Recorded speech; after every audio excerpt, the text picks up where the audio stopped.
आज हम लोग पढ़ने वाले हैं नेफ्रॉन। हेडिंग डालो नेफ्रॉन, साथ साथ ही ड्राइंग भी करते रहनी है, रुकूंगी नहीं मैं।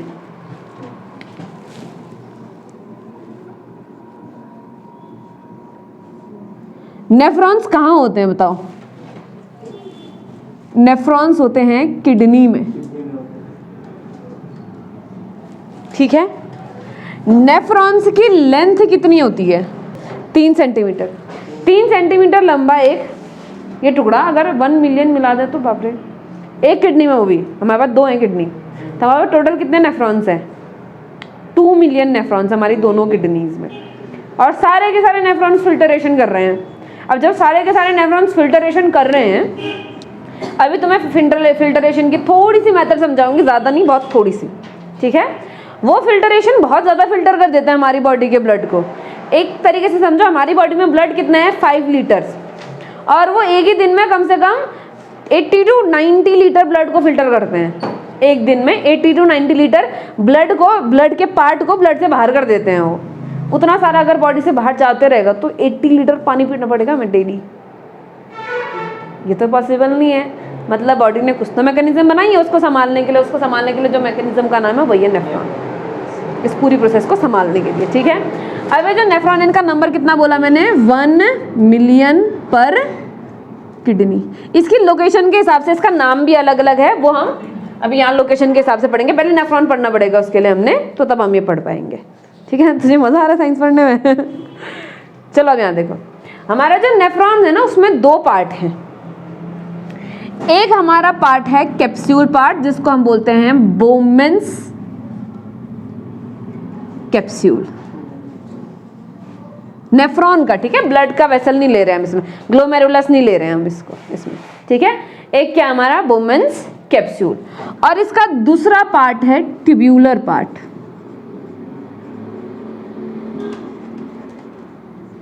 एक है कैप्सूलेटेड पार्ट और दूसरा है हमारा ट्यूब्यूलर पार्ट। कैप्सूलेटेड पार्ट है सबसे टॉप मोस्ट पार्ट, जहां पर एक्चुअल में ब्लड की क्या हो रही है? फिल्टरिंग हो रही है। अब इसका हम थोड़ा स्ट्रक्चर समझते हैं, ठीक है। जो हमारा कैप्सूलेटेड पार्ट है ना, हम कैसा बनाते हैं? वैसा बनाते हैं, देखो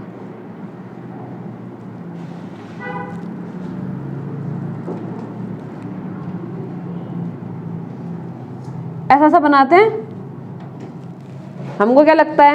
ऐसा हाथ है और यहाँ पर से ब्लड वेसल आ ही जा रही है, लेकिन ऐसा नहीं है। ये कैसा है? ये एक कद्दू के जैसा है, बंद, और इसके अंदर पे थोड़ी सी जगह है, बहुत थोड़ा सा गैप है, जिसके अंदर ब्लड वेसल आए और ब्लड वेसल जाए, उतना ही गैप है ये पूरा ऐसा क्लोज पैक्ड। हम तो काफी बड़ा गैप दिखाते ताकि हम ब्लड वेसल्स को एक्सप्लेन कर सके, ब्लड वेसल्स को दिखा सकें। इतना ज्यादा गैप नहीं होता इसमें। इतना ज्यादा गैप होगा तो फिर अंदर प्रेशर नहीं बन पाएगा उतने अच्छे से, ठीक है। गैप बहुत कम है, सिर्फ ब्लड वेसल आने और ब्लड वेसल जाने के जितना गैप है, उससे ज्यादा गैप नहीं हमारे पास में। तो हमारे पास में ये क्या है? बोमेन्स कैप्सूल है। बोमेन्स कैप्सूल के इस वाले रीजन को, इसको हम क्या बोलेंगे? Bowman's capsule. बोमेन्स कैप्सूल जहां पर खत्म हो रहा होता है, ये वाला पार्ट, इसको हम बोलते हैं नेक ऑफ नेफ्रॉन। क्या बोलते हैं? नेक ऑफ नेफ्रॉन, गर्दन है ये। मान लो बोमेन्स कैप्सूल सर है, ट्यूबुलर पार्ट बाकी की बॉडी है, तो दोनों को ज्वाइंट करने के लिए नेक है थोड़ा सा यहाँ पर पे, ठीक है। नेक के जस्ट पीछे होता है पीसीटी। क्या होता है? पीसीटी। पीसीटी का मतलब है पैरोक्सिमल कॉन्वुलेटेड ट्यूब्यूल। क्या है? Paroxysmal convoluted tubule.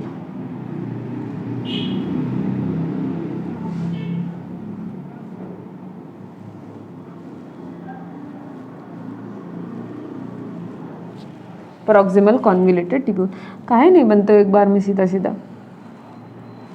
इसको बोलते हैं PCT, paroxysmal convoluted tubule. Hindi में इसको बोलते हैं निकटस्थ चलनी नालिका। मैं ये क्यों बता रही हूँ? क्योंकि ये पैरोक्सिमल का नाम का मतलब है हमको। निकटस्थ मतलब किसके नजदीक? बोमेन्स कैप्सूल के नजदीक, इसलिए उसको बोल रहे हैं निकट, पैरोक्सिमल, नियरेस्ट, ठीक है। और डिस्टल मतलब होता है दूर। तो प्रॉक्सिमल कॉन्वोल्यूटेड ट्यूब्यूल कहाँ है? पर PR है, PE नहीं है, वही मैं सोच रही थी कुछ तो गड़बड़ हो रहा है। प्रॉक्सिमल, ठीक है। प्रॉक्सिमल मतलब नियर और डिस्टल मतलब दूर। तो ये क्या हमारा प्रॉक्सिमल कॉन्वोल्यूटेड ट्यूब्यूल है। प्रॉक्सिमल कॉन्वोल्यूटेड ट्यूब्यूल ऐसा जिगजैग जिगजैग होगा, ठीक है। प्रॉक्सिमल कॉन्वोल्यूटेड ट्यूब्यूल के बाद आता है हमारे पास हेनल्स लूप या हेनलेज लूप कहते हैं जिसको। ये आ गया हमारा हेनल्स लूप।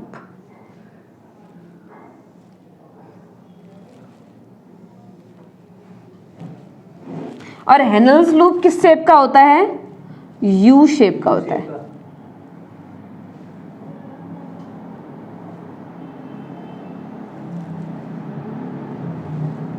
कहाँ से क्या एब्जॉर्ब होता है, कहाँ से क्या सिक्रीट होता है, वो सब हम बाद में पढ़ेंगे, ठीक है। अभी खाली स्ट्रक्चर पढ़ना है, कहाँ क्या है, कौन सा एपिथेलियम लगा हुआ है, कहाँ पर क्या मेन फंक्शन क्या चल रहा है, डिटेल नहीं, हल्का हल्का सा।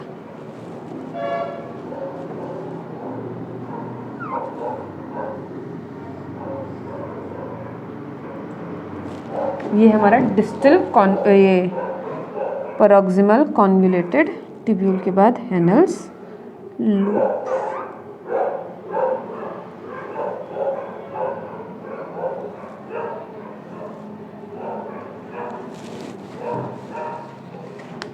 ठीक है। हेनल्स लूप के बाद आता है हमारा डिस्टल कॉन्वोल्यूटेड ट्यूब्यूल।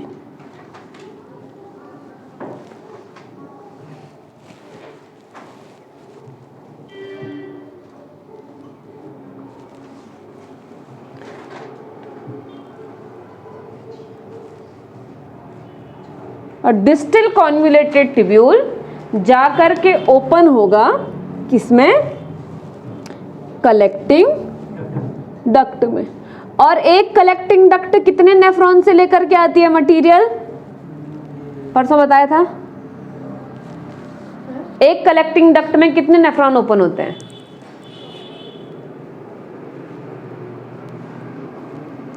बोलो बोलो। क्या देख रहे? लिखा होगा तब देखेगी। है लिखा? 1 मिलियन तो नेफ्रॉन है टोटल। एक कलेक्टिंग डक्ट में कितने नेफ्रॉन ओपन होते हैं? 400। एक कलेक्टिंग डक्ट में कितने नेफ्रॉन होते हैं ओपन? 400 नेफ्रॉन ओपन होते हैं। हमने उस दिन थोड़ा कैलकुलेशन करा था, हमने 1 लाख लिया था। 1 मिलियन मतलब 10 लाख होता है। 1 2 3 4 5 6 अपॉन अगर मैं 400 करूंगी तो 2 0 से 2 0 कैंसिल, 4 से 100 गया, क्या बचा? 25। तो आया 2500 कलेक्टिंग डक्ट होंगी एक किडनी में। एक किडनी में कितनी कलेक्टिंग डक्ट होंगी? 2500 कलेक्टिंग डक्ट होंगी ऑल टोटल।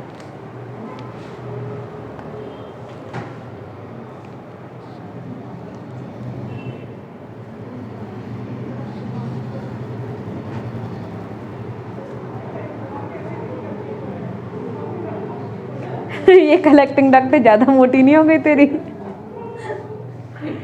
एक बात बताइए, जो एनल्स लूप के बाद की जगह है ये अचानक से स्वेल कैसे कर गई? हमने नेमिंग नहीं किया ना।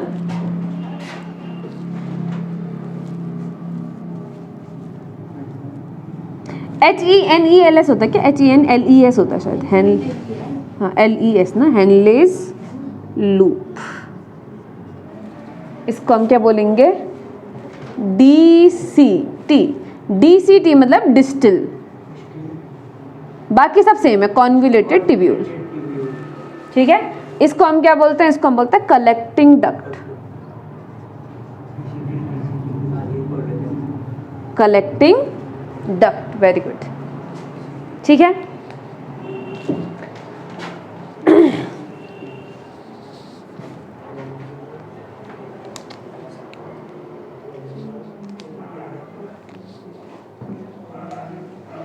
चलेगा इतना काम।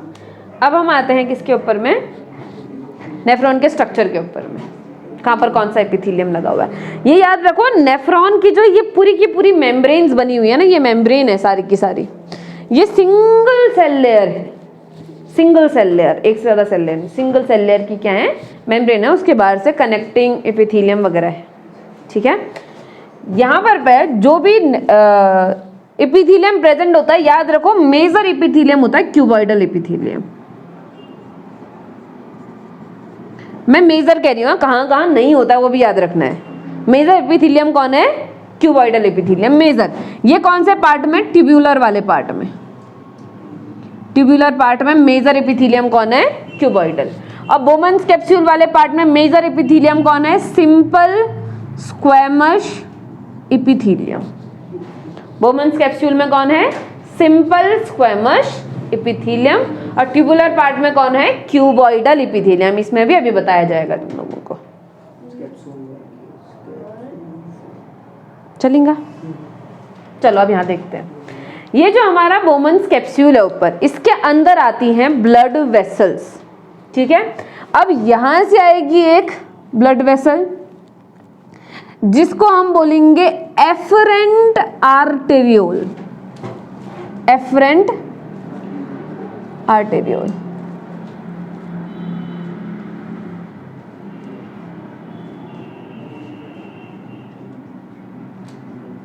एफरेंट आर्टेरियोल, ये एफरेंट आर्टेरियोल आएगी और डिवाइड होगी छोटी छोटी कैपिलरीज में।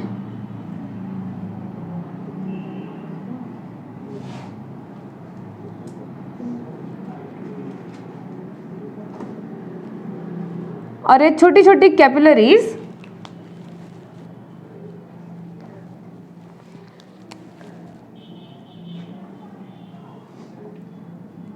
नेटवर्क टाइप का बना देना अपने हिसाब से, हाँ ऐसा जरूरी नहीं जैसा मैंने किया वैसा ही तुम भी करो,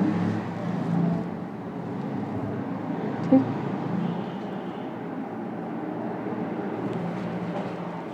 ये जो एफरेंट आर्टेरियोल है ये डिवाइड होगी और एक कैपिलरीज का क्लस्टर बना देगी, एक कैपिलरीज का झुंड बना देगी, एक कैपिलरीज का टफ बना देगी, कहते हैं TUFT, टफ, ठीक है। और ये सारी की सारी कैपिलरीज बाद में ओपन होंगी या ज्वाइन करेंगी और दूसरी ब्लड वेसल बनाएंगी जिसको हम बोलेंगे इफरेंट आर्टेरियोल। थोड़ी सी इससे मोटी, हल्की सी मोटी, याद रखना एफरेंट आर्टेरियोल हमेशा पतली होगी, सॉरी इफरेंट आर्टेरियोल हमेशा पतली होगी एफरेंट आर्टेरियोल से।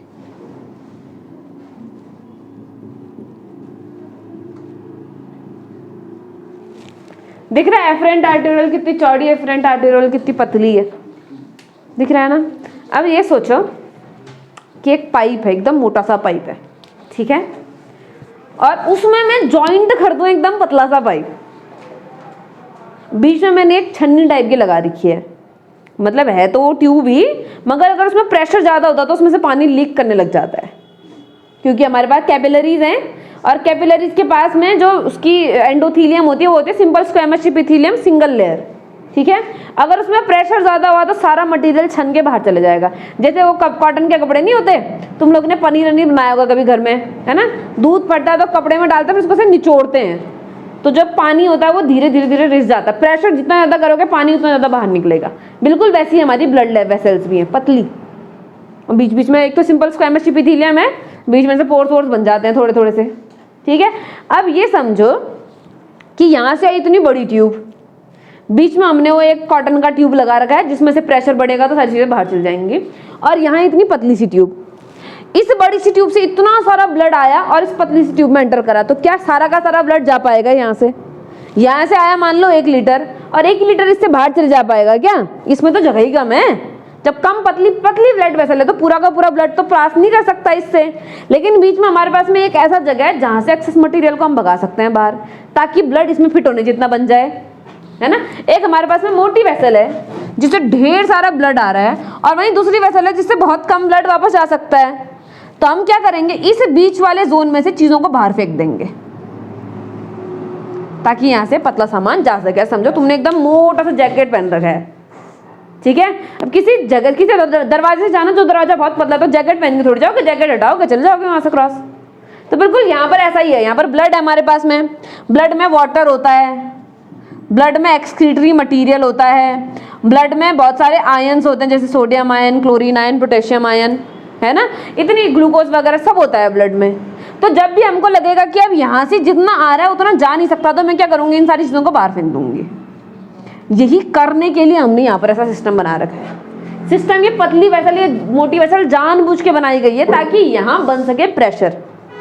ब्लड जहाँ से जा नहीं पाएगा तो प्रेशर बनेगा ना यहाँ, अब प्रेशर बनेगा तो प्रेशर की वजह से सारी जो चीज़ें हैं वो ब्लड से क्या हो जाएंगी, बाहर, और उतना ही बचेगा जितना यहाँ से जा सके, जितना ऐसे निकल सकता हो। तो यहाँ पर बन रहा है बहुत ज़्यादा प्रेशर, जिस प्रेशर की वजह से यहाँ से सारा मटेरियल कहाँ पास हो जा रहा है, बोमेन्स कैप्सूल में पास हो जा रहा है। ठीक है, ये जो पार्ट बना हमारे पास में, ये जो क्लस्टर बना, ये जो टफ बना ब्लड कैपिलरीज का, इस टफ को हम बोलते हैं glomerulus.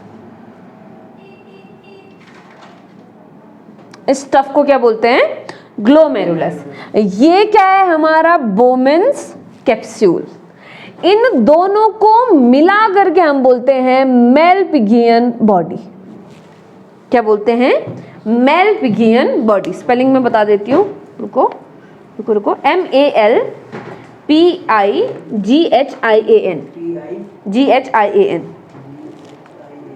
Malpighian body. Malpighian body क्या है, ग्लोमेरुलस और बोमेन्स कैप्सूल मिल करके जो स्ट्रक्चर बनाएंगे उसको हम क्या बोलेंगे, मेलपिगियन बॉडी। ठीक है, इस मेलपिगियन का बॉडी का दूसरा नाम भी है रीनल कॉर्पसल।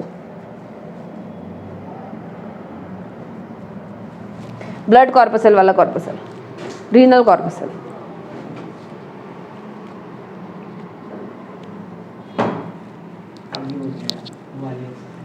अगली कर फिर 11.2 नहीं आती है तो कहाँ जाओगे बच के, कर जो नहीं आएगा पूछ लेना बाद में, जो नहीं आएगा पूछ लेना। एग्जाम्पल्स देख ले, एग्जाम्पल देखकर थोड़ा आइडिया हो जाएगा, जो नहीं आएगा फिर पूछना मुझसे। ठीक है, अब हम आते हैं, रीनल कॉर्पसल हो गया। अब यहाँ से मुझे बताओ कौन कौन से लेयर हैं। एक तो इस कैपिलरी की लेयर है, कैपिलरी की लेयर को हम क्या बोलते हैं, एंडोथीलियम। कैपिलरी की वॉल्स को क्या बोलते हैं, एंडोथीलियम। यहाँ पर भी एक और सेल की लेयर लगी हुई है। अब मुझे बताओ कि अगर ये सेल की लेयर मोटी होगी, थिक होगी, तो क्या इससे फिल्टरेट चीज़ें अंदर आगे जा पाएंगी, क्या नहीं जा पाएंगी ना। तो ये हमारी एंडोथीलियम की लेयर है, ये हमारी बोमेन्स कैप्सूल की लेयर है। इनके बीच में जो जगह है यहाँ पर होती है बेसमेंट मेम्ब्रेन। क्या होती है यहाँ पर पे, बेसमेंट में, इसको बोलते हैं फिल्टरेशन कॉम्प्लेक्स। ठीक है, हाँ, अभी बाद में तुम लोगों को फिल्टरेशन टॉपिक अलग से पढ़ाना है मैंने, वहाँ पर और डिटेल में आएगा, प्रेशर वेशर सब आएगा। ठीक है, तो यहाँ पर भाई देखो, यहाँ ब्लड वेसल से तो आ गई क्रॉस होकर के, यहाँ ब्लड है, ये वॉल है, वॉल से तो क्रॉस होकर के आ गई, अब यहाँ है, यहाँ से इसने छन करके अंदर जाना है ग्लोमेरुलस के अंदर। ग्लोमेरुलस से छन के कहाँ जाना है, बोमेन्स कैप्सूल के अंदर। अब ये सिंपली नहीं जा सकता, तो क्या होगा, देखो ये जो हमारा पूरा बोमेन्स कैप्सूल है, इसमें कौन सा एपिथेलियम वो बोला मैंने, सिंपल स्क्वेमस एपिथेलियम है, फ्लैट सेल्स होती हैं। ये सेल्स ऐसे खतरनाक तरीके से अरेंज होती है ना, कैसे अरेंज होती है, देखो ये ऐसे, जैसे मान लो ये एक हमारे पास में क्या है, ये एक सेल है सिंपल स्क्वेमस एपिथेलियम की। ठीक है, सेम टू सेम ये दूसरी सेल है सिंपल स्क्वेमस एपिथेलियम की, और ये है हमारी ब्लड वेसल जो हमारे पास में कैपिलरी है, ये कैपिलरी है। तो इस कैपिलरी के इधर साइड से भी और इधर साइड से भी ये सिंपल स्क्वेमस की एपिथेलियम ऐसे घेरेंगे इसको। अब ये लेयर तो बन रही है, लेकिन क्या इस लेयर के बीच में गैप नहीं दिख रहा तुम लोगों को, दिख रहा है ना। तो यहाँ से जो भी चीज़ फिल्टर होके बीच में आएगी वो इस गैप के थ्रू बोमेन्स कैप्सूल के अंदर पहुंच जाएगी। तो एपिथेलियम से एक लेयर भी बना दी, लेकिन उस लेयर में थोड़े थोड़े स्लिट्स रखे हैं, स्लिट मतलब गैप, छेद, स्लिट्स रखे हैं, जिन स्लिट से होकर के, फिल्टरेशन स्लिट कहते हैं हम इनको। ठीक है, इन स्लिट से होते हुए जो भी फिल्टर होकर के आया ग्लोमेरुलस से, वो कहाँ चल जाएगा, बोमेन्स कैप्सूल के अंदर। है तो ये सिंपल स्क्वेमस की सेल्स, लेकिन थोड़ी सी क्या है, मॉडिफाइड है। और अगर मॉडिफाइड है तो इनका नाम भी हमने बदलना पड़ेगा। है सिंपल स्क्वेमस, अभी भी बोल रही हूँ, हाँ टिश्यू सेम है, बस इस यहाँ पर जो सेल्स प्रेजेंट होंगी इस वाली लेयर में, कौन से लेयर में, इंटरनल लेयर में, अंदर साइड के लेयर में जो सेल्स प्रेजेंट होंगी, उन सेल्स को हम बोलेंगे पोडोसाइट्स। क्या बोलेंगे? पोडोसाइट्स। पोडोसाइट क्या है बोलेंगे तो हम बोलेंगे finger like outgrowth having simple squamous epithelium. मतलब सिंपल स्क्वेमस एपिथेलियम के ऐसी सेल जिनमें फिंगर लाइक प्रोजेक्शंस बने हुए हैं और प्रोजेक्शन एक दूसरे के साथ फंसे हुए हैं। मैं तुम लोगों को अभी कोई यू स्टे देयर एनिमेशन दिखाऊंगी मैं, या तो मैं भेज दूंगी या तो मैं दिखा दूंगी तुम लोगों को। अभी उस एनिमेशन में तुम्हें साफ दिखाई देगा कि कैसे पोडोसाइट की सेल अरेंज होती हैं, क्योंकि ज़्यादा मजा आएगा सोचने में। ठीक है, पोडोसाइट के सेल्स हर कैपिलरी को लपेटे हुए हैं ताकि उन कैपिलरी से जैसे निकले वैसे ही हम ले लें अपने अंदर, वरना फिर बीच में जमा हो जाएगा ना सारा का सारा, किडनी काम कैसे करेगी उसके बाद में। तो यहाँ से सीधे बाहर आएगा, बाहर आने तक सीधे ग्लोमेरुलस के अंदर चला जाएगा। यहाँ पर फिल्टरेशन होता है, अल्ट्रा फिल्टरेशन कहते हैं, बाद में और पढ़ाएंगे हम। अल्ट्रा फिल्टरेशन मतलब खतरनाक ही फिल्टर हो जाता है, जो हमें चाहिए वो भी फिल्टर होकर चल जाता है नीचे। ठीक है, उतना थोड़ी निकालना है हमने, जितना यहाँ से निकलता है ना। देखो यहाँ पर प्रेशर बहुत हाई है, यहाँ पर प्रेशर क्या है? बहुत ही हाई है, यहाँ पर क्या है? प्रेशर बहुत ही ज्यादा है। अब अगर ग्लोमेरुलस के अंदर जो ब्लड है, ब्लड में इतना ज्यादा प्रेशर होगा तो ब्लड अपने से चीजें निकालने की कोशिश करेगा, जितनी निकाल सकता है उतनी सारी निकाल देगा। समझ में आ रहा है? वाटर निकाल सकता है, वाटर निकाल देगा, मैक्सिमम वाटर निकाल देगा। बाकी जितने भी आयंस है, न्यूट्रिएंट है, वो सब निकाल देगा। ब्लड की सेल्स जा नहीं सकती तो ब्लड की सेल्स को नहीं निकाल पाएगा क्योंकि थोड़ी बड़ी है साइज में। ठीक है, तो ब्लड सेल्स को छोड़ करके और कुछ लार्ज प्रोटीन्स को छोड़ करके, लार्ज प्रोटीन जो फाइब्रस प्रोटीन होती है, फाइब्रिनोजन वगैरह बड़ी बड़ी प्रोटीन्स होती हैं ब्लड में, उन बड़ी बड़ी प्रोटीन्स को छोड़ करके जो जो ब्लड में होता है सभी चले जाता है नीचे। अब इसका मतलब ये तो नहीं ना कि मुझे वो सब में से कुछ भी नहीं चाहिए, उनमें से तो हमें बहुत सारी चीजें चाहिए अभी। तो अगर मैं वो सारी चीजें एक्सक्रीट कर दूं बाहर, ये तो मेरे लिए नुकसान का काम हो जाएगा। तो यहाँ पर जो चीज निकलेगा उसको हम बोलते हैं फिल्टरेट। क्या बोलेंगे? फिल्टरेट। फिल्टरेट मतलब वो मटेरियल जो फिल्टरेशन से आया है, फिल्टरेशन की वजह से जो लिक्विड यहाँ जमा हुआ है उस लिक्विड का नाम क्या बोलेंगे हम? फिल्टरेट। यूरिन नहीं बोलेंगे अभी, हम बोलते हैं नेफ्रॉन यूरिन बनाता, हम नहीं बोलते नेफ्रॉन फिल्टरेट बनाता है करके। क्या बनाता है? तो बड़े ध्यान से सुन रहा है, क्या बनाता है? यूरिन बनाता है। ठीक है, तो कर क्यों नहीं रहा? क्यों सुन रहा है फिर? पकड़ अपना। चलो, फिल्टरेट बन गया। अब इसमें से हमें बहुत सारी चीजें तो चाहिए, इतना समझ में आ गया। फिल्टरेट आ गया इधर। फिल्टरेट को ऐसे समझो जैसे तुम लोगों ने क्या किया, तुम लोगों ने लिया एक छन्नी, छन्नी के ऊपर से डाली चाय। ठीक है, उस चाय में से तुम्हें कुछ चीज अलग करनी थी, मान लो कुछ गंदगी अलग करनी थी, तो तुमने वो चाय नीचे डाली। तुम चाह रहे हो कि गंदगी अलग हो जाए और चीजें मेरी ऊपर रहें। गंदगी बहुत छोटी है, और जो जैसे हम वो धान छानते हैं ना, धान छानते हैं तो धान के दाने तो बड़े होते हैं, गेहूं के दाने बड़े होते हैं, लेकिन गंदगी क्या होती है? छोटी छोटी होती है। मैं छान रही हूँ लेकिन मेरे पास बहुत सारे धान ऐसे थे जो उन पोर से भी छोटे थे, तो सब नीचे चले गए। लेकिन मैं उतना सारा फेंक थोड़ी दूंगी, उसमें तो बहुत सारा मेरे काम का है ना। तो मैं क्या करूंगी फिर? वापस से चुन चुन के उन दानों को अलग करूंगी। अब वो अलग होता है यहाँ ट्यूब्यूल्स में। ठीक है, अब हम क्या करेंगे? एब्जॉर्ब। अब देखो, पहले ये फिल्टरेट हमने निकाल दिया था, अब हम क्या कर रहे हैं? इसका एब्जॉर्प्शन कर रहे हैं, री एब्जॉर्प्शन कर रहे हैं। एक बार एब्जॉर्प्शन तो डाइजेस्टिव सिस्टम में होता है, उसको हम क्या बोलते हैं? एब्जॉर्प्शन। यहाँ हम उस ब्लड में आई हुई चीज को दोबारा एब्जॉर्ब करना चाह रहे हैं तो हम इसको क्या बोलेंगे? री एब्जॉर्प्शन बोलेंगे। ठीक है, अब देखो सबसे ज्यादा जो री एब्जॉर्प्शन होता है वो पीसीटी में होता है। सबसे ज्यादा री एब्जॉर्प्शन कहाँ होता है? पीसीटी में। मैंने क्या बोला? कौन सी एपिथेलियम है? Cuboidal epithelium. क्यूबॉइडल एपिथेलियम है ऐसी एपिथेलियम है। यहाँ है बहुत सारा मटेरियल। क्या इतना सरफेस एरिया एफिशिएंट इनफ है ये रीएब्जॉर्प्शन करने के लिए? यहाँ तो बहुत सारा सामान है जो मुझे बाहर लाना है, इतना सरफेस एरिया इनफ नहीं है। तो मैं क्या करूंगी? मैं इसकी मेम्ब्रेन को थोड़ा तोड़ के मोड़ करके ऐसा बना दूंगी। इनको हम क्या बोलते हैं? विलाई। क्या बोलते हैं इनको? विलाई। और जिस एपिथेलियम के ऊपर विलाई लगाओ उस एपिथेलियम को हम क्या बोलते हैं? Brush bordered epithelium. क्या बोलते हैं? Brush bordered epithelium. तो इस वाले रीजन में, ये नेक वाले रीजन में तो सीलिएटेड होता है, सीलिएटेड क्यूबॉइडल एपिथेलियम नेक वाले रीजन में। ठीक है, लेकिन यहाँ पीसीटी वाले रीजन में जो हमारे पास में एपिथेलियम प्रेजेंट है वो है, ब्रश को मिटा दे रही हूँ, ठीक है, वो है brush bordered cuboidal epithelium. Brush bordered cuboidal epithelium.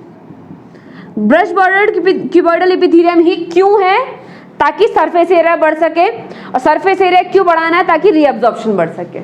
ये हम एब्जॉर्प्शन वाले टॉपिक में समझ चुके हैं कि सरफेस एरिया बढ़ाने से क्या फायदा होता है करके। ठीक है, मेरे पास इतना आता है तो मेरा हाथ इतना ही तो पकड़ सकेगा सामान। अगर मेरा हाथ यही इतना चौड़ा लंबा चौड़ा होता फोल्डेड फोल्डेड तो इतना ज़्यादा सामान पकड़ पाता ना। सरफेस एरिया जितना ज़्यादा होगा रीअब्जॉर्प्शन उतना ही ज़्यादा होगा। अब ये सरफेस है तो इतना अब्जॉर्प्शन होगा, लेकिन इसके बदले यहीं पर जगह इतनी है मेरे पास में, ठीक है, इसके बदले मैं ऐसे कर दूँ। अब देखो कितना सरफेस बढ़ गया, यहाँ भी ऑब्जॉर्प्शन, यहाँ भी ऑब्जॉर्प्शन, यहाँ भी ऑब्जॉर्प्शन। सरफेस एरिया को हमने बढ़ाना ताकि हम एब्जॉर्प्शन ज़्यादा से ज़्यादा कर सके। हम चाहते हैं ज़्यादा एब्जॉर्प्शन हो क्योंकि हमने बहुत सारा चीज़ फेंक दिया है बाहर, इतना ज़्यादा चीज़ नहीं फेंक सकते हम बाहर को, ठीक है। इसलिए उन सब के एब्जॉर्प्शन के लिए हमने सरफेस एरिया बढ़ाना है। इसलिए कौन सा एपिथेलियम आ जाएगा हमारा, ब्रश बॉर्डर्ड एपिथेलियम। पीसीटी के जस्ट बाद कौन आ रहा है मुझे बताओ, हेनेल्स लूप आ रहा है। अब यहाँ देखो ये पूरा लाल वाला सेगमेंट हेनेल्स लूप है, ठीक है, खाली इतना ही सेगमेंट हेनेल्स लूप नहीं है, ये पूरा लाल वाला सेगमेंट हेनेल्स लूप है। अब देखो यहां से जो मटेरियल है वो नीचे को फ्लो करेगा, जब नीचे को आता है तो इसको हम क्या बोलते हैं, डिसेंडिंग। तो हम इसको क्या बोलेंगे, डिसेंडिंग हेनेल्स लूप। कौन से वाले को, इस वाले को, दोनों ऊपर से लेके नीचे तक पूरा, ठीक। इधर में क्या जाएगा, मटेरियल ऊपर की तरफ को जाएगा तो इसको हम क्या बोलेंगे, असेंडिंग।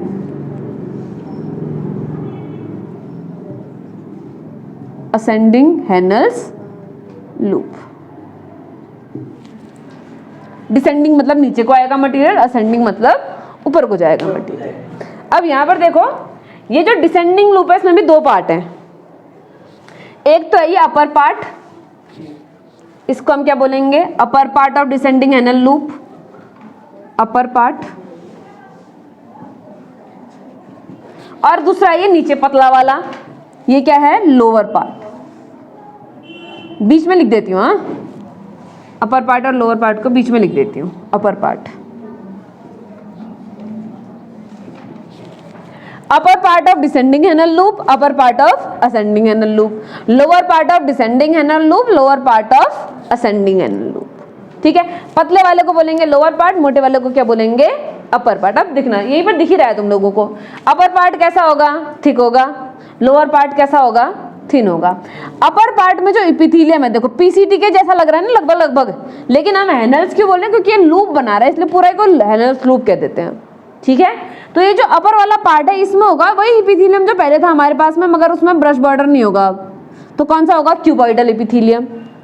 यहाँ पर कौन सा एपिथेलियम, क्यूबॉइडल एपिथेलियम लिख लेते हैं, क्यूबॉइडल एपिथेलियम। बेटा जगह बहुत ज्यादा घिर गई है ना, इसको मिटा देती हूँ, ठीक है, तुम लोगों ने लिख ही दिया होगा, इसको मिटा देती हूँ ताकि हमें थोड़ी सी जगह मिल सके। डिसेंडिंग, ऊपर वाले पार्ट में क्या है, क्यूबॉइडल, यहाँ भी दोनों जगह क्या है, क्यूबॉइडल एपिथेलियम। और नीचे वाला पार्ट देखो बहुत पतली लेयर है, इतनी पतली लेयर में क्यूबॉइडल एपिथेलियम लगा दूंगी फिर तो जगह ही कितनी बचेगी। यहाँ पर होगा simple squamous epithelium, very good. यहाँ पर कौन सा एपिथेलियम होगा, सिंपल स्क्वैमस एपिथेलियम। तेरे को पता है सिंपल स्क्वैमस एपिथेलियम क्या होता है? यहाँ पर क्या होगा, इतना तो यहाँ तो इतना सुनने तक तो मैंने कितने बार बोल दिया, सुना ही लिया होगा अभी तक तो। कौन सा epithelium, simple squamous epithelium. Upper part क्या होगा, थिक, लोअर पार्ट होगा थिन। अपर पार्ट में होगा क्यूबॉइडल एपिथेलियम, लोअर पार्ट में होगा सिंपल स्क्वैमस। किससे क्या एब्जॉर्ब होता है बाद में जहाँ फिल्टरेशन पढ़ेंगे उधर, ठीक है। लेकिन अभी के लिए समझो पीसीटी में बहुत चीजें एब्जॉर्ब कर ली, बच्ची कुछ चीजों का लेन देन हेनेल्स लूप में कर लिया, खासकर वाटर का और सॉल्ट का होता है यहाँ पर, ठीक है। लेकिन बच्चे कुछ ही पार्ट का थोड़ा बहुत वाटर और सॉल्ट का कहाँ कर दिया हमने, हेनेल्स लूप में कर दिया। अब यहाँ देखना, तुमसे अगर पूछेगा कि जो ये है ये upper part of descending Henle loop है, इसकी थिकनेस कितनी होती है, तो बोलोगे पीसीटी के बराबर। थिकनेस कितनी किसके बराबर होगी, क्योंकि उसी का तो इलॉन्गेशन है ना, ये हमने खाली नाम दे दिया है, रोड है एक, कोई ऐसा बीच बीच में बैरियर थोड़ी लगाएंगे यहाँ से ये शुरू होगा वहाँ से वो शुरू होगा, हमने अपने हिसाब से नाम दिए। उसने लिखा थोड़ी मेरा नाम असेंडिंग हेनेल लूप है, मेरा नाम डिसेंडिंग हेनेल लूप है, हमने दिए ना वो, तो हमने अपने कन्वीनियंस के हिसाब से देंगे। लूप बन रहा है तो हेनेल लूप कह दो, लेकिन अपर पार्ट तो बिल्कुल इसी के बराबर है, तो इसकी जो थिकनेस होगी, जो डायमीटर होगा वो पीसीटी के बराबर होगा, और इसका डायमीटर डीसीटी के बराबर होगा जहाँ जाकर के मिल रहा है। बस ये जो नीचे वाला पार्ट है, लोअर पार्ट, इसका जो डायमीटर होगा थोड़ा सा कम होगा क्योंकि ट्यूब नैरोअर है, ठीक है। तुम्हें मजा आ रहा है? यहाँ से थोड़ा बहुत मटेरियल का और हो गया एक्सचेंज, लेना देना सब कुछ हो गया है, ठीक है। बचा कुचा पार्ट कहाँ जाएगा हमारे अब डीसीटी में। आप ध्यान देना डीसीटी में एब्जॉर्प्शन करना है, लेकिन बहुत एब्जॉर्प्शन नहीं करना है क्योंकि पीसीटी ने कर लिया है पहले बहुत सारा। तो यहाँ पर ब्रश बॉर्डर बनाने की जरूरत नहीं है। तो क्या रहेगा, क्यूबॉइडल एपिथेलियम रहेगा। डीसीटी में कौन सा एपिथेलियम रहेगा, क्यूबॉइडल एपिथेलियम।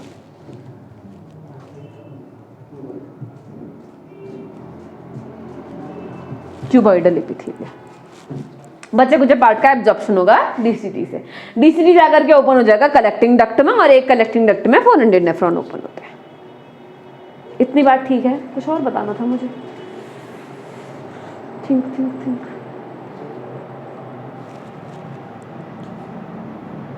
और क्या बताना था। अच्छा, स्ट्रक्चर तो समझ में आ गया ना नेफ्रॉन का। कोई क्वेश्चन है तो पूछो। इतने से पार्ट में नेफ्रॉन के स्ट्रक्चर में कोई समझ में नहीं आया है, कोई क्वेश्चन है तो अभी हमसे पूछ लें।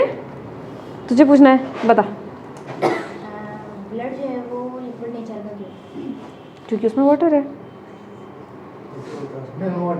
ब्लड लिक्विड नेचर का नहीं है, ब्लड है सेमी सॉलिड। वाटर वाला पार्ट लिक्विड, और उसके अंदर सेल घुली हैं वो मिक्सचर जैसा। जैसे समझ ले कि तूने गुलाब जामुन डाले हो चाशनी में, ताकि फ्लो कर सके ना। अगर फ्लो नहीं कर पाएगा तो मटेरियल कैसे पहुंचेगा स्टमक से हर सेल तक। अगर जैसे प्लांट है, प्लांट के अंदर हमारे पास में क्या है, वो जाइलम एंड फ्लोएम जो मटेरियल को ट्रांसपोर्ट करते हैं। अगर सारा पार्ट सूखा रहेगा तो वो चीज़ें कहाँ पहुँचेंगी एक जगह से दूसरी जगह। हमारी बॉडी में हर चीज़ हर जगह को थोड़ी मिल रही है। अगर मेरे हाथ को कोई चीज़ मिल रही है तो वो चीज़ मेरे पाँव को थोड़ी मिल रही होगी। सारा जो हमारा न्यूट्रिशन है वो तो स्टमक में आ रहा है। स्टमक से उसको सेल, बॉडी के हर एक सेल तक पहुँचाना, हर एक नाखून के पास वाले सेल तक भी पहुँचाना है। तो वहाँ तक पहुँचाने के लिए फ्लूइड पार्ट चाहिए ना, नहीं तो कैसे जाएगा। रोड सारी बंद करा दूँ मैं तो सामान कैसे पहुँचेगा यहाँ से वहाँ। कोलेस्ट्रॉल से वो बढ़ता है ना, खून गाढ़ा होता है ना। कोलेस्ट्रॉल से खून गाढ़ा थोड़ा बहुत अमाउंट में बोल सकती है, फैट के वेसिकल्स बनते हैं, लेकिन उससे ज़्यादा दिक्कत होती है वसल जो होती है थोड़ी मोटी हो जाती है। जो हाँ, जैसे ये कमरा है, अभी तुम बैठ रहे हो बढ़िया मजे से। अगर मैं इस कमरे की दीवार इतनी चौड़ी कर दूँ दोनों साइड से, तो इतनी जगह से बैठ पाओगे जितनी जगह से अभी बैठे हो नहीं बैठ पाओगे ना। तो गड़बड़ होगी, ब्लड के फ्लो में क्या होगी, दिक्कत होगी। बिल्कुल वैसा ये ब्लड वेसल मोटी हो जाएगी, दीवार मोटी हो जाएगी, अंदर की जगह कम हो जाएगी, कैसे फ्लो करेगा। डिपेंड करता है कि कहाँ की वेसल मोटी हो रही है। अगर हार्ट की वेसल, हार्ट के ब्लड वेसल की वॉल मोटी हो रही है तो तब हार्ट अटैक आएगा, नहीं तो नहीं आएगा। बहुत चीज़ें होती हैं पता। नहीं तो पैर अटैक आएगा। चलो चलो चलो, इतना हो गया, समझ में आ गया इतना। अब हमारे पास में आती हैं, अच्छा डक्ट ऑफ बेलिनी तो मैंने बता दिया था तुम लोगों को, उसमें कोई दिक्कत है नहीं। ठीक है। डक्ट ऑफ बेलिनी के बाद हमारे पास में कौन कौन सी चीज़ें आई थी। डक्ट ऑफ बेलिनी के बाद आया था हमारे पास में माइनर कैलिक्स, फिर आया था मेजर कैलिक्स, फिर आया था रीनल पेल्विस, फिर आया था यूरेटर। इतने पार्ट आ गए थे, ठीक है, इसमें कोई दिक्कत नहीं है। ये जो कलेक्टिंग डक्ट है ये जाकर के कहाँ ओपन होगी, डक्ट ऑफ बेलिनी में जाकर के ओपन। क्या हुआ, चलो चलो। आर्टेरियोस्क्लेरोसिस और एथेरोस्क्लेरोसिस। चलो इतना समझ में आ रहा है ना। ये बन भी गया पूरा। कोई चीज़ पूछनी पूछो, इससे रिलेटेड है, बाकी का बाद में मारेंगे वो क्लास के बाद। कुछ पूछना है प्रियांशा? मैं पूछती हूँ कभी, बोल, शक्ल तो बाद में देखूंगी। चलो, टाइप्स ऑफ नेफ्रॉन। ये जो नेफ्रॉन है ना, ये हैं दो टाइप के, on the basis of their location. उसके हिसाब से इनका सारा सिस्टम भी बदल जाता है, ठीक है। On the basis of their location nephrons कितने टाइप के हैं, दो टाइप के हैं। एक है कॉर्टिकल नेफ्रॉन,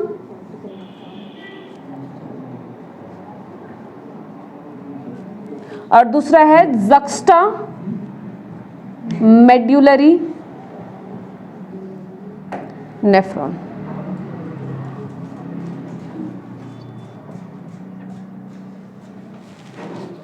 एक है कॉर्टिकल। मेरा लिखना बहुत अजीब लगता है क्या बोर्ड में?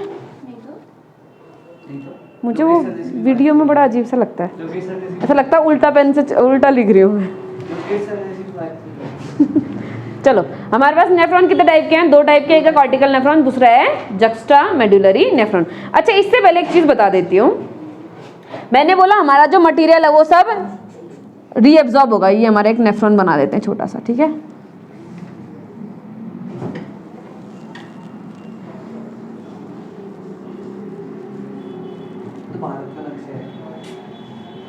ऐसा ही समझ लें।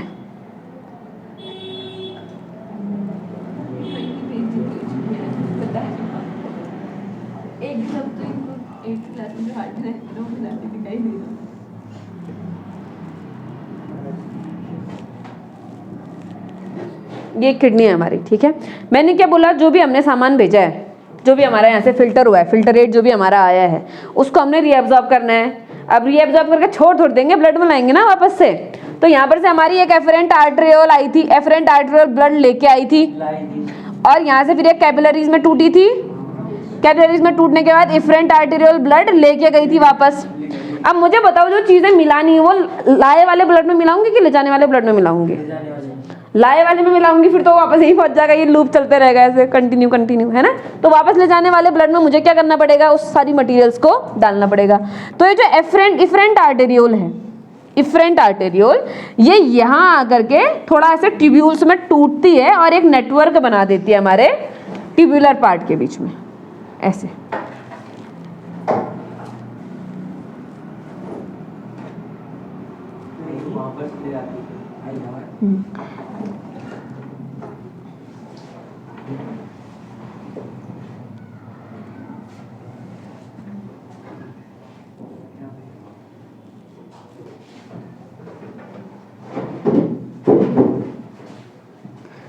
एक ऐसा नेटवर्क बना देगी, किसके चारों तरफ? ट्यूब्यूलर पार्ट के चारों तरफ। बाकी ये बुक में तुम्हारा पूरा नेटवर्क दिखा रखा है, इतनी ज़्यादा मेहनत नहीं कर रही मैं अभी इसको अच्छा सुंदर सा बनाने के लिए।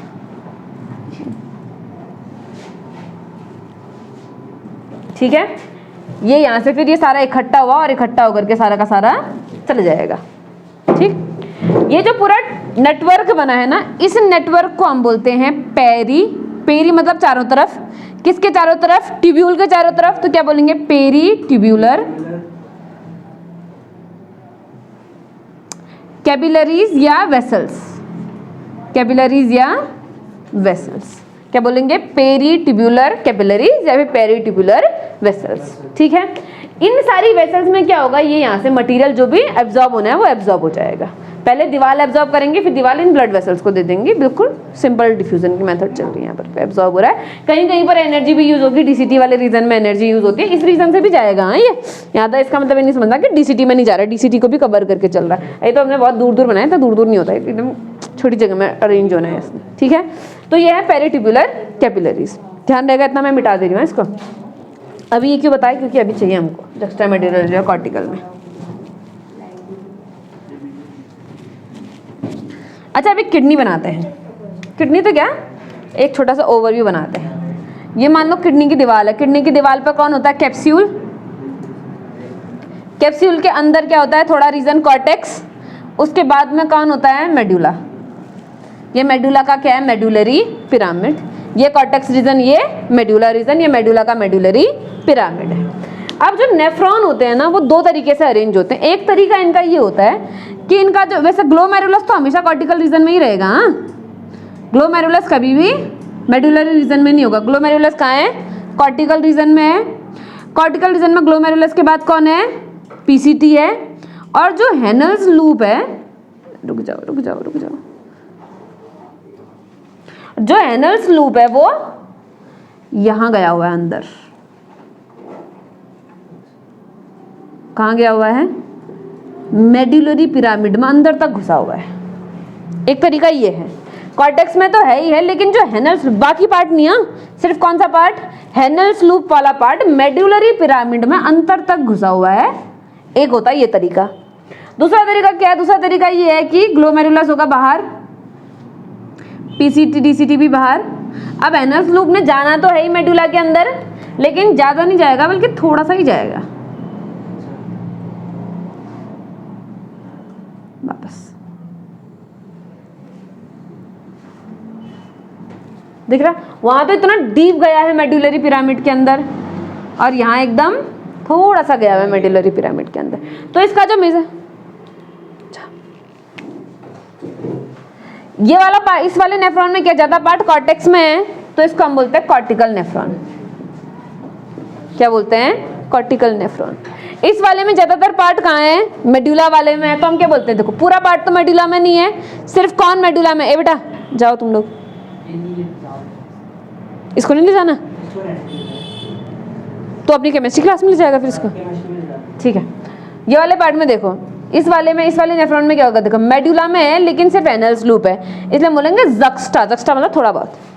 ठीक है, तो ये क्या है, juxta medullary nephron. Cortical nephron का मेजर पार्ट कहाँ है, कॉर्टेक्स में। मेजर पार्ट से कहने का मतलब है एनल्स लूप। एनल्स लूप का मेजर पार्ट कहाँ है, कॉर्टेक्स रीजन में। जक्स्टा मेडुलरी में एनल्स लूप का मेजर पार्ट कहाँ गया है, deep inside the medullary pyramid. तो इसको हम क्या बोलेंगे, कॉर्टिकल नेफ्रॉन, इसको हम क्या बोलेंगे, जक्स्टा मेडुलरी नेफ्रॉन। अब यहाँ पर कॉर्टिकल नेफ्रॉन में तो बढ़िया वो बनेगा, ट्यूब बनाया था जो अभी हमने पेरीट्यूबुलर कैपिलरीज बनाई थी, वो पेरीट्यूबुलर कैपिलरीज बड़ी धूमधाम से बनेंगी। यहाँ पर एकदम कॉम्प्लेक्स स्ट्रक्चर बनेगा, गजब वाला, एकदम भयंकर, एकदम कैपिलरीज का नेटवर्क बनेगा ताकि रीअब्जॉर्प्शन हो सके। ठीक है, लेकिन इसमें ऐसा नहीं हो सकता है। तो इसमें क्या होता है, इसमें बस एक ऐसे वेसल आई, जैसे इफरेंट आर्टेरियोल आई, इफरेंट आर्टेरियोल 2 ट्यूब में टूट जाएगी जो इसी के पैरेलल जाएंगे, सेम हेनल्स लूप के पैरेलल। ठीक है, इसको हम बोलते हैं वैसा रेक्टा।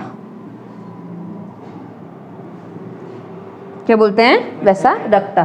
तो जो कॉर्टिकल नेफ्रॉन होता है इसमें तो होता है पेरीट्यूबुलर कैपिलरीज, लेकिन जो जक्स्टा मेडुलरी नेफ्रॉन होता है इसमें क्या होता है, वैसा रेक्टा। इसमें पेरीट्यूबुलर कैपिलरीज नहीं होती बल्कि क्या होता है, वैसा रेक्टा होता है। मतलब इतना हाईली कंडेंस नेटवर्क नहीं बन रहा है, खाली 2 ट्यूब हैं जो पैरेलल जा रही है, रीअब्जॉर्ब करके वापस आ जा रही है।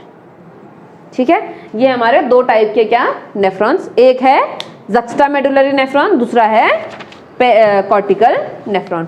जक्स्टा मेडुलरी नेफ्रॉन बहुत कम होते हैं हमारे किडनी के अंदर में, अप्रॉक्सीमेटली 15 या 10 to 25 का होता हूँ, 15 to 25 इतना ही परसेंट होता है जक्स्टा मेडुलरी, 15%। ठीक है, लेकिन बचा कुछ सब कॉर्टिकल नेफ्रॉन है, यानी कि 85% तो कॉर्टिकल नेफ्रॉन है, खाली 15% क्या है, जक्स्टा मेडुलरी नेफ्रॉन। ठीक, अगला Malpighian corpuscles are located to the surface of the kidney. इसका मतलब समझो, इसको हम क्या बोलते हैं, मेलपिगियन कॉर्पस्कल या मेलपिगियन बॉडी बोलते हैं ना, ग्लोमेरुलस और बोमेंस कैप्सूल को मिला करके। देखो ये सरफेस के नजदीक है, इसमें देखो ये सरफेस से दूर है तो दोनों कॉर्टेक्स में ही, लेकिन एक तो बिल्कुल सरफेस के नजदीक है और एक में सरफेस के क्या है, दूर है। ठीक है, अगला है हमारा, इसमें एनल्स लूप क्या होता है, मेडुला के अंदर गया होता है और उसमें एनल्स लूप मेडुला में थोड़ा सा ही गया होता है।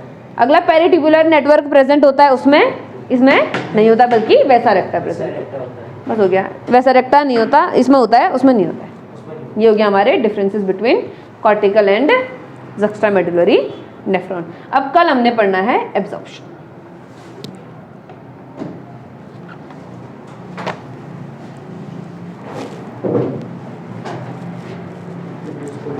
जीने के 4 ही दिन है, दर्द